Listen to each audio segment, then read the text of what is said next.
Dear students, very good morning. It is Mr. Rasim. Malnav Public School welcomes to all the students studying in class 12. Okay? The chapter first is running on your class. The name of the chapter is The Last Lesson. आप जानते हो कि आपका chapter चला था the last lesson close section में, ठीक है। और क्लोज सेक्शन में हमने पैराग्राफ बाय पैराग्राफ आपको पूरा चैप्टर पढ़ाया था और I hope that you will have understood all the chapter very well, कि आपने सारा का सारा चैप्टर बहुत ही अच्छी तरीके से समझ लिया होगा, ठीक है। और इसको हमने पैराग्राफ से वीडियो बना करके आपको एक एक शब्द करके वर्ड बाय वर्ड और सेंटेंस बाय सेंटेंस करके पूरा आपको हमने पूरा चैप्टर समझाया पढ़ाया, ठीक है।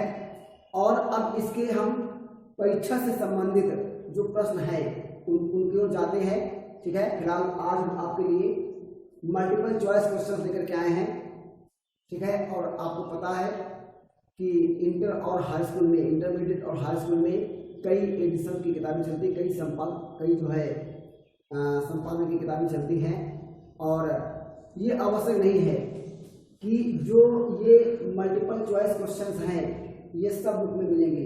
हो सकता है कि काका के एडिशन में कोई दूसरे मल्टीपल चॉइस क्वेश्चन रखे हो, जैसे कि बोर्ड परीक्षा में, है ना। ये आवश्यक नहीं होता कि इसी किताब के क्वेश्चन आएंगे, है ना। उसी प्रकार से ये आवश्यक नहीं है कि ये ही मल्टीपल चॉइस क्वेश्चंस आपके बोर्ड परीक्षा में आएंगे, ठीक है। लेकिन जब आप चैप्टर को बहुत ही भली प्रकार से समझ लेते हैं तो कोई भी मल्टीपल चॉइस क्वेश्चन आए वो आप आसानी से कर लेते हैं, ठीक है। ये आपकी परीक्षा में 2 नंबर का आएगा, या आपकी परीक्षा में जब आप बोर्ड की परीक्षा दोगे तो ये 2 नंबर का आपका आएगा, ठीक है। फिलहाल जो आपकी बुक में दिए हुए हैं इसको हम पढ़ते हैं और जान लेते हैं कि मल्टीपल चॉइस क्वेश्चन परीक्षा में आपको कैसे पूछे जाएंगे, ठीक है। आज हमने आपको केवल 4 मल्टीपल चॉइस क्वेश्चन दिए हैं। ज़्यादा पढ़ना नहीं, थोड़ा पढ़ना है ना। ज़्यादा नहीं पढ़ना है, थोड़ा पढ़ना, थोड़ा पढ़ना है। और बस आपका पूरा का पूरा जो इंटरमीडिएट इंग्लिश में जो इंग्लिश मीडियम इंग्लिश का जो इंटरमीडिएट का कोर्स है वो आपको कंप्लीट हो जाएगा। थोड़ा पढ़ लोगे और थोड़ा ध्यान दे लोगे तो आपको अच्छी तरीके से पूरा चैप्टर पढ़ जाएगा और पूरा का पूरा कोर्स भी आपका पढ़ जाएगा। लेकिन आपको ध्यान देना है, ठीक है। देखो चैप्टर 1 चला था क्या, द लास्ट लेसन। इसके हम क्वेश्चन पढ़ेंगे क्या, मल्टीपल चॉइस क्वेश्चन। ये आपकी परीक्षा में 2 नंबर के आते हैं, ठीक है। और एक बात याद रखना आपको स्टूडेंट्स कि you will not have to waste your time, ठीक है, thinking about that we are studying through the online class by YouTube channel, ठीक है। You have not to think about this. You will have to pay all your attention at your studies because you will have to appear in the examination next year. Okay? तो आपको परीक्षा को ध्यान रखते हुए आपको पढ़ना है। कह रहा है क्या तो पहला हम क्वेश्चन में आते हैं। जो पहला क्वेश्चन देखो दिया है, कह रहा है who is the teacher in the nation. Who is कौन है, द टीचर माने अध्यापक, इन द लेसन माने पाठ में अध्यापक कौन है। आपने चैप्टर पढ़ा था कि द लास्ट लेसन जो चैप्टर है उसमें अध्यापक कौन था। Who is the teacher in the lesson, पाठ में अध्यापक कौन है, द लास्ट लेसन, ठीक है। तो द लास्ट लेसन जो चैप्टर है उसमें अध्यापक कौन है, इसके 4 ऑप्शन दिए हुए हैं। एम हैमेल, ठीक है, नंबर 1 दिया है, नंबर A पार्ट दिया है, मतलब नंबर A वाला दिया है आंसर एम हैमेल। B दिया है एल्फोंसे डॉडेट, ठीक है। नंबर C दिया है सारा और नंबर D दिया है क्या, C हैमेल। तो स्टूडेंट्स मैंने आपको पढ़ाया था चैप्टर, तो आप आसानी से समझ सकते हो कि इन चारों ऑप्शन में जो राइट ऑप्शन है, जो सही अल्टरनेट है वो कौन सा है, आपका एम हैमेल। कौन है, एम हैमेल आपका राइट आंसर है कि who is the teacher in the nation, the last lesson. The last lesson पाठ में अध्यापक कौन है, एम हैमेल है। एल्फोंसो डॉडेट जो है वो पाठ के लेखक हैं, लेकिन इस पाठ में जो अध्यापक है वो कौन है, एम हैमिल। सारा और सी हैमिल ये कोई नहीं है, ठीक है। ये वैकल्पिक तौर पर आपको कंफ्यूज करने के लिए रखेगा, ठीक है। तो इसका राइट आंसर क्या है, एम हैमिल। तो द लास्ट लेसन पार्ट में अध्यापक का नाम क्या है, एम हैमिल। तो राइट आंसर इज एम हैमिल। इसके बाद जो सेकेंड वाला आपका क्वेश्चन है लिखा है क्या, the order has come from Berlin. The order माने आदेश, हैज कम माने आया है। द ऑर्डर माने आदेश, हैज कम माने आया है, फ्रॉम बर्लिन माने बर्लिन से, बर्लिन से आदेश आया है, बर्लिन से आदेश आया है। टू टीच माने पढ़ाने का, ओनली माने केवल, जर्मन माने German, in the school of माने स्कूलों में, स्कूल में। तो the order has come from Berlin to teach only German in the school of, ठीक है। तो बर्लिन से आदेश आया है पढ़ाने का जर्मन भाषा को स्कूलों में, ठीक है। तो बर्लिन में स्कूलों में पढ़ाने का आदेश आया है। तो प्यारे बच्चों, स्टूडेंट्स, तो आपको मैंने पढ़ाया था कि बर्लिन से क्या आदेश आया था, बर्लिन से क्या आदेश आया था कि जिस स्कूल में फ्रांस पढ़ता था और एम हैमिल पढ़ाते थे वो कौन से क्षेत्र में पढ़ता था, फ्रांस के अल्सास और लॉरेन क्षेत्र में पढ़ता था, ठीक है। और अल्सास और लॉरेन के जो प्रदेश थे वो प्रसा की सेना ने जीत लिए थे। तो उन्होंने अब प्रसा की सेना ने प्रसा ने आदेश दिया था कि उसके द्वारा जीते गए अल्सास और लॉरेन के जो स्कूल हैं वहाँ पर अब फ्रेंच भाषा नहीं पढ़ाई जाएगी, बल्कि उसकी देश में बोली जाने वाली जर्मन भाषा पढ़ाई जाएगी। तो ऐसा आदेश प्रसा ने दिया था, ठीक है। तो स्टूडेंट्स आप सुन लीजिए, the order has come from Berlin to teach only German in the school of, ठीक है। तो बर्लिन से केवल जर्मन भाषा को पढ़ाने का आदेश आया था स्कूलों में। कहाँ के स्कूलों में आया था, लंदन के स्कूल में आया था, नहीं बर्लिन के स्कूल में आया था। ये भी आपका गलत है। नंबर सी क्या है, अल्सास एंड लॉरेन, ठीक है।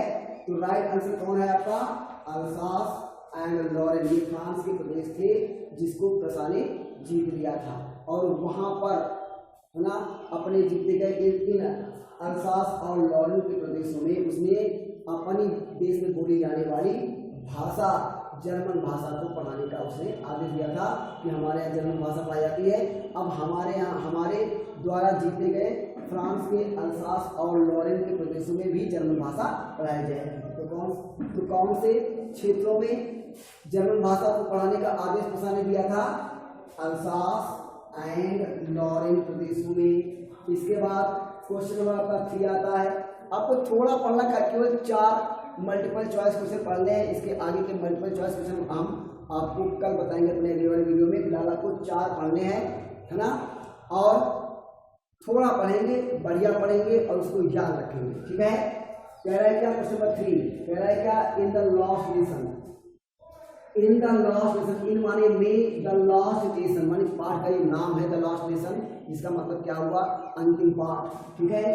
तो इन द लास्ट लेसन माने चैप्टर द लास्ट लेसन में द नरेटर जो वर्णन करता है अर्थात जो कहानीकार है इज है, वो कौन है, तो इन the last lesson the narrator is, तो द लास्ट लेसन में कहानीकार है, नरेटर मींस वर्णन करता और नरेटर माने कहानीकार भी होता है, ठीक है। तो इन the last lesson the narrator is, the last lesson में कहानीकार है, कहानीकार कौन है, ठीक है। तो इस कहानी को कौन बता रहा है, क्या हैमिल बता रहे हैं, या अल्सास बता रहा है, या जॉन बता रहा है, या फ्रांस बता रहा है, ठीक है। तो प्यारे स्टूडेंट्स आपको पता होना चाहिए कि जो कहानीकार है, द लास्ट लेसन का जो कहानीकार है वो कौन है, वो एक छोटा बालक है जिसका नाम है फ्रांस। वही तो सारी कहानी का वर्णन कर रहा है, वही तो अपने बारे में बता रहा है और एम हैमिल के बारे में अपने अध्यापक एम हैमिल के बारे में बता रहा है। तो आपने वीडियो में पढ़ा था पूरा चैप्टर। तो इसमें कहानी का वर्णन करता कौन है, कहानी का वर्णन करता कौन है, अर्थात कहानीकार कौन है। तो नंबर ए ऑप्शन है हैमेल, नंबर बी ऑप्शन है अल्सास, नंबर सी ऑप्शन है जॉन, नंबर डी ऑप्शन है फ्रांस। तो कहानी का जो कहानीकार है वो है फ्रांस, जो कि एक फ्रांसीसी बालक है, ठीक है। तो कहानीकार कौन है, फ्रांस, कौन है, फ्रांस है ना। और इसके बाद क्वेश्चन नंबर 4 आपका है प्यारे स्टूडेंट्स, क्वेश्चन नंबर 4 आपका क्या है, for how many years, for माने तक, हाउ मैनी ईयर्स माने कितने वर्षों तक, फॉर हाउ मैनी ईयर्स कितने वर्षों तक, हैमल हैड बीन, हैमल मतलब क्या कह रहा है, फॉर हाउ मैनी ईयर्स कितने वर्षों तक एम हैमल जो थे, है ना, जो कि एक अध्यापक थे और फ्रेंच भाषा पढ़ाते थे, उनकी बात कर रहा है कि for how many years M Hamel, कितने वर्षों तक एम हैमल हैड बीन माने रहे थे, देयर माने वहां, इन द सेम प्लेस माने एक ही स्थान पर। तो कितने वर्षों तक एम हैमल एक ही स्थान पर रहे थे, कितने वर्षों तक एम हैमल एक ही स्थान पर रहे थे, मतलब कितने वर्षों से एम हैमल जो थे उसी एक ही स्थान पर एक ही विद्यालय में पढ़ा रहे थे। तो प्यारे बच्चों कितने वर्षों से पढ़ा रहे थे, इसमें 4 ऑप्शन दिए हैं, है ना, और इसमें से 4 ऑप्शन में एक ही ऑप्शन सही है, वो आपको मालूम है। जो बच्चों ने चैप्टर को पढ़ा होगा, ठीक है, उन बच्चों को पता होगा, उन स्टूडेंट्स को पता होगा कि राइट आंसर कौन है।